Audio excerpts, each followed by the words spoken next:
This is a story that still sends shivers down my spine whenever I dare to remember that harrowing night in the Appalachian woods. It was a crisp autumn evening, much like this one, when me and my buddies decided to venture into the heart of those ancient woods. Sarah, with her adventurous spirit, led the way, followed closely by Alex, Jenna, Mark, and yours truly. As we hiked along the winding trail, the foliage rustling beneath our feet, we stumbled across an unmarked stretch of woods on our map, a blank space that beckoned to us with the promise of adventure and discovery. But as the hours passed and the sun dipped below the horizon, our sense of adventure began to wane, replaced by a creeping unease that settled over our group like a shroud. The trail twisted and turned, leading us deeper into the wilderness with each passing moment, until the familiar landmarks of the forest became nothing more than distant memories. Panic gnawed at the edges of our minds as we searched desperately for a way out, but the dense canopy above seemed to stretch on forever, obscuring our path with its tangled branches and looming shadows. And as the first whispers of darkness descended upon the forest, we knew that our adventure had taken a dangerous turn, that we were lost, trapped in a maze of trees and uncertainty, with no way of knowing what horrors awaited us in the depths of the Appalachian woods. Trudging deeper into the heart of the forest, the air grew heavy with an oppressive silence broken only by the rustle of leaves and the occasional snap of a twig beneath our feet. Then, from somewhere ahead, came a sound that froze us in our tracks, a voice, but not quite human. It was a haunting melody, like the mournful wail of the wind through the trees, but with a twisted, unnatural quality that sent shivers down our spines. "Help! Me!" The voice drifted through the air, barely more than a whisper, but carrying an undeniable sense of urgency. It seemed to emanate from the darkness itself, beckoning us deeper into the woods with its eerie call. Sarah, ever the compassionate soul, took a tentative step forward, her brow furrowed with concern. "Did you hear that? Someone might be in trouble." But I could feel the hairs on the back of my neck stand on end, a primal instinct warning me of the danger lurking in the shadows. "No, Sarah, we need to go. It's not safe here." But before I could protest further, Alex spoke up, his voice tinged with uncertainty. "Maybe we should just check, make sure no one's hurt." With a sinking feeling in my chest, I watched as Sarah and Alex moved toward the source of the voice, their figures disappearing into the gloom. Minutes stretched into eternity as we waited in tense silence, the forest holding its breath as if waiting for something to happen. And then, just as I was about to call out to them, the forest erupted into chaos.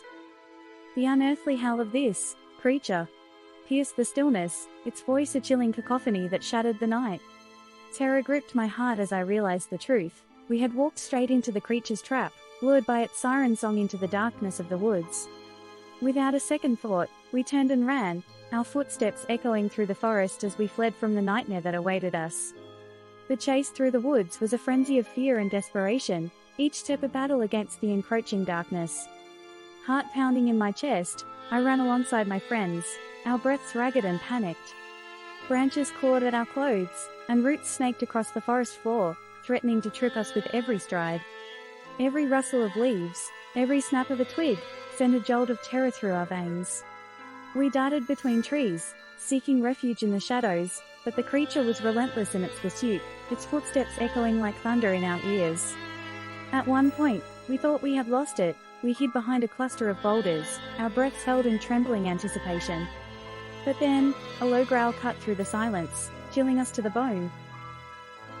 The creature was close, too close, and our sanctuary was nothing more than a reprieve. With renewed terror, we bolted once more, adrenaline coursing through our veins as we raced against time. But no matter how fast we ran, the creature was always one step behind, its presence a looming shadow that refused to be shaken. As we stumbled upon a decrepit cabin, relief washed over us like a wave crashing against the shore. The sight of its weathered timbers and sagging roof promised a temporary respite from the horrors that lurked in the darkness of the forest. Without hesitation, we rushed inside, seeking shelter within its decaying embrace. The interior was shrouded in shadow, illuminated only by the faint glow of our flashlights and a single lantern. Sarah, always the optimist, tried to find solace in the rustic charm of our newfound refuge. "At least we're out of the cold," she said, her voice trembling slightly as she glanced around the dimly lit room. But the sense of relief was short-lived, replaced by a creeping unease that settled over us like a suffocating blanket. As my eyes adjusted to the darkness, I realized that we were not alone, not entirely, at least. The walls of the cabin were adorned with faded symbols and strange runes, their meanings lost to time and neglect.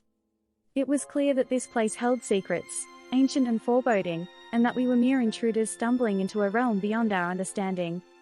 Jenna shivered, her gaze darting nervously from shadow to shadow. "Do you think anyone else has ever found shelter here?" she whispered, her voice barely audible above the creaking of the floorboards. "I don't know," I admitted, my voice heavy with uncertainty. "But something tells me we're not the first to seek refuge in this place." As if in response to my words, a chill wind swept through the cabin, extinguishing the feeble flame of our lantern and plunging us into darkness once more. As we huddled together in the now dark cabin, the reality of our situation slowly began to sink in. The creature that hunted us through the depths of the forest was no ordinary beast, but something far more sinister. It was Jenna who first voiced the fear that had been gnawing at the edges of our minds. "What if it's a Wendigo?" she whispered, her voice barely more than a terrified whimper. The name hung in the air like a curse, sending a chill down my spine. I had heard the stories, the whispered legends of the Wendigo that prowled the wilderness, feasting on the souls of the lost and the desperate. But I had always dismissed them as nothing more than superstition, the product of an overactive imagination. Mark scoffed, his voice tinged with a hint of disbelief. "Come on, guys, you can't seriously believe in that stuff," he said, his attempt at bravado failing to mask the unease in his eyes. But Sarah's expression was grave, her features drawn with a deep-seated dread. "I've heard the stories, Mark," she said, her voice trembling. "It's real, and it's out there, hunting us." As if in confirmation of her words, the wind outside howled like a chorus of tormented souls, sending a shiver down my spine. And as we braced ourselves for the inevitable confrontation, I couldn't help but wonder if we stood any chance against the Wendigo, or if we were doomed to become just another chapter in its bloody saga. We knew that our only chance of survival lay in fleeing the cursed cabin and making our way back to the entrance of the forest as the creature's power waned with the fading of the night. With trembling hands and hearts heavy with fear, we gathered what little courage we had left and prepared to make our escape. Every creak of the floorboards, every rustle of the wind outside, sent a jolt of terror through our veins, but we pushed through, driven by the primal instinct to survive. As we crept toward the door, the air thick with tension, a low growl reverberated through the walls of the cabin, chilling us to the bone. The Wendigo was close, too close, and our window of opportunity was rapidly closing. With a silent prayer on our lips, we flung open the door and burst into the night, our hearts pounding in our chests like drums of war. The forest stretched out before us, a labyrinth of shadows and uncertainty, but we pressed on, guided by the faint light filtering through the canopy above. The sounds of the Wendigo's pursuit echoed through the trees, driving us forward with a desperation born of sheer terror.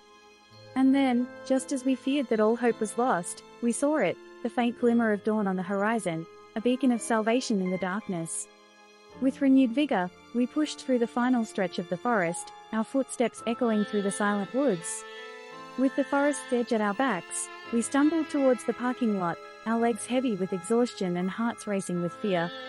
With trembling hands, I fumbled for the keys, the metal cool against my fingertips as I struggled to unlock the door.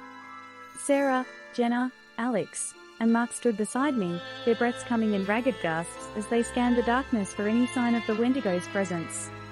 As the door swung open, we piled into the car with frantic haste, the engine roaring to life.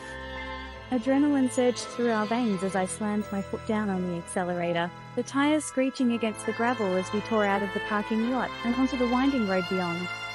Glancing into the rearview mirror, I saw it, a shadowy figure lurking at the edge of the forest, its eyes gleaming with a malevolent hunger. The Wendigo watched us go, its presence a chilling spectre that haunted our every thought. As we drove away, leaving the cursed woods behind us, I couldn't shake the feeling that if we ever dared to return, it would be waiting, biding its time until it could claim us as its own. With a shiver running down my spine, I focused on the road ahead, leaving behind the nightmare of the Appalachian woods and the creature that lurked within. If you have enjoyed our stories, please like and subscribe to our channel. Thank you.